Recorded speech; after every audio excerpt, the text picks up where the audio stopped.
최근에 사적 제재라는 말이 되게 사람들 입에 오르내리고 있습니다. 사적 제재가 뭡니까? 법에 구멍을 메워주는 행위, 법을 대신해서 이제 처벌한 행위를 사적 제재라고 한답니다. 그러한 사적 제재가 늘어나는 이유, 사람들이 그 사적 제재에 열광하는 게 무엇 때문인지에 대한 이야기를 좀 해보려 합니다.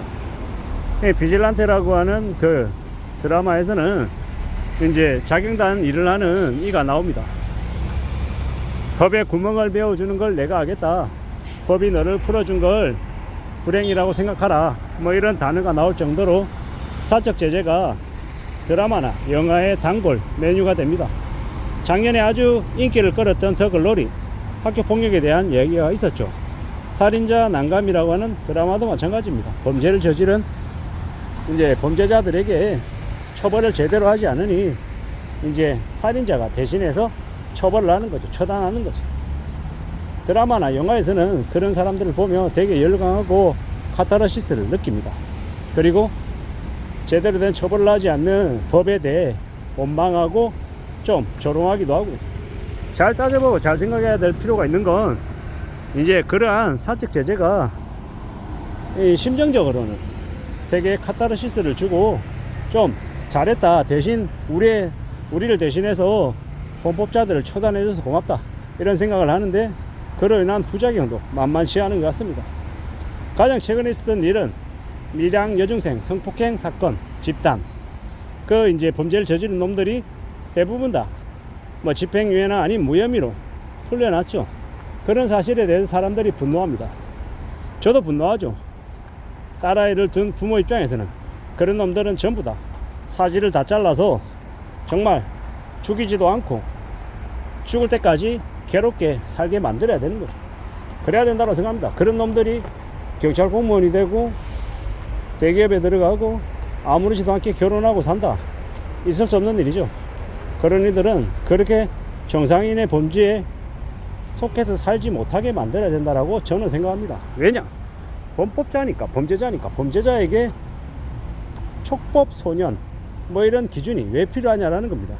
범죄를 저지른 놈에게는 10살이든 15살이든 13살이든 성인과 동일한 잣대로 처단하게 엄청난 제재를, 법적 제재를 가야 된다고 생각합니다. 근데 법이 너무 어수라다 보니까 안 하니까 저런 일이 벌어지는 겁니다. 빌라왕, 전세 사기, 500채 700채를 사기쳐도 고액 변호사를 사서 건방을 유유히 피해가는 그런 놈들을 보면서 사람들은 뭐라고 생각할까요? 국토부 장관조차도 청년들이 덜렁덜렁해서 사기당했다라고 얘기하고 조롱하는데, 그들 자신의 목숨을 놔버리는 걸로 그냥 결말을 지어버리는데, 과연 그 전사기를 치는 놈들, 경제범죄를 저지른 놈들을 가만히 놔둬야 되냐라는 겁니다. 절대로 가만히 놔둬서는 안 된다라고 저는 생각합니다. 그런 악인들은 정말로 지옥 맛을 보여줘야 된다고 생각합니다.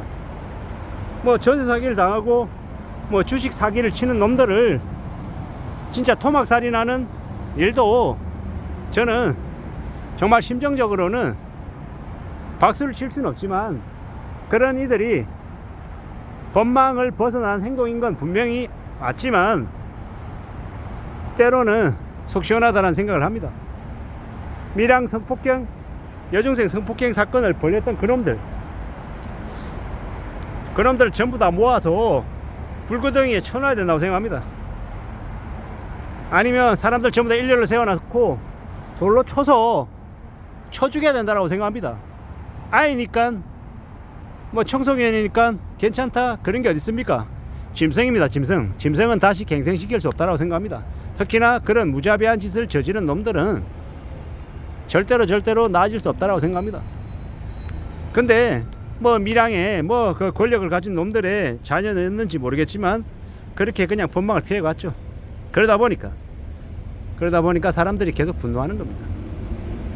앞으로도 아마 사기를 치고 나쁜 일을 저질렀지만 아무렇지도 않게 빠져나가는 이들이 늘어날 것 같습니다. 화가 나는 거죠. 답답하고 짜증나고 열받고. 근데 그러한 일들이 계속 방치가 되면 어떻게 되겠습니까? 사적 제재가 늘어나겠죠. 앞으로 전세 사기, 부동산 사기, 주식 사기로 피해를 본 이들이 세상을 떠나겠다고 결심하고 나면 그들이 그냥 넘어가겠냐? 아니라는 거죠. 내가 어차피 죽을 건데 저놈들 죽이고 나도 죽겠다, 그런 마음으로 아마 움직이지 않겠냐라는 겁니다. 참 많은 생각들이 듭니다. 어처구니가 있기도 하고요. 이래저래 분노, 화, 짜증 이런 것들이 계속 늘어납니다. 정의 바짝 차리고 살아야 되고, 이 엄난한 시대를 좀 더 두려워하면서 지내야 될 것 같습니다. 화가 나는 거죠. 짜증이 나는 거죠. 이게 뭔가 싶기도 하고, 이게 뭐냐라는 생각이 드는 거죠. 참 많은 생각들이 듭니다. 화가 나고요, 열받기도 하고, 이래저래 이 분노가 넘치는 시대에 지금 살고 있습니다. 누가 뭐라고 해도 이 엄난한 시기를 정의 바짝 차리고 살아야 될 것 같습니다. 그냥 아무렇지도 않게 그냥 넘어가 버리면 사측 제재는 또 넘치고 또 늘어나고 할 것 같습니다. 정의 바짝 차리고 더 두려워하고 더 염려하고 더 조심하며 살아야 된다라고 말씀드립니다. 이 엄난한 시대를 어떻게 살아가야 될까? 사측 제재가 앞으로 더 늘어날 것 같습니다.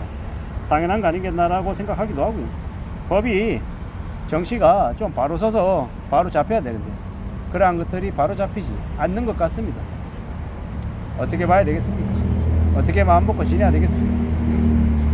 참 이 엄난한 시대를 살아가고 있는 우리들이 이 세상을 어떻게 또 봐야 될지, 어떤 식으로 이 세상이 또 흘러갈지 참 두려워하며 염려하며 사는 거 말고는 길이 없는 것 같습니다.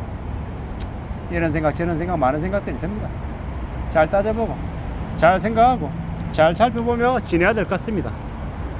이 악인들이 너무 많이 넘치니까 별의별 일들이 다 생기는 것 같습니다.